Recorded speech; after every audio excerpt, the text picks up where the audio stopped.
Fayatrika ny lalao famaranana ny fiadina topitaka eran-tany eo amin'ny taranja Savate box française kosa i Johnny Rakotondrabe amin'ny 14 ny volana novambra ho avy izao amin'ny talata ho avy izao kosa izy no hiazo an'i Frantsa miaraka amin'ny délégation malagasy tarihan'ny filohany izany hiatrika izay fifandanana izay. Araky ny rahantsika malala dia tamin'ny volana jiona zany ny taranja Savate box française dia nandray anjara fiaina tamin'ny fifanitsana ny championnat du monde Savate box française zany. Nisy enina ny atletantsika nandray anjara tamin'ny volana juin io zany dia nivokatra azy tamin'izay zany anankitelo nahazo médaille de bronze dia Rakotondrabe Johnny Laurent kosa ny faralatsika anazy rehetra hoe Johnny dia tafakatra amin'ny famaranana.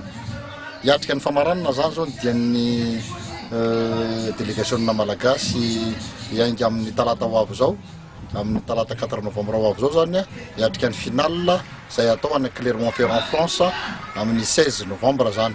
Johnny zany no misolo-tenantsika malagasy hiatrika ny finale eo amin'ny senior latsaky ny 5 kilao. Tsara no manamarika fa frantsay zany no mifanenina amintsika malagasy amin'io fiomanina efa natao mihitsy ny rehetrarehetra izay ahafahana ara-dalàna mpanara-penitra ny fanomanana rehetra zany na ny teo amin'ny regroupement zany sy ny zavatra rehetra natao zany dia efa ny manara-dalàna ny manatanteraka mihitsy zany entina nanoanana ny Johnny hatrehana amin'io fifaninan'io. Ny dikan'izay zany dia tsy maintsy mitondra médaille ny malagasy amin'ny 16 novambra ho avy zao.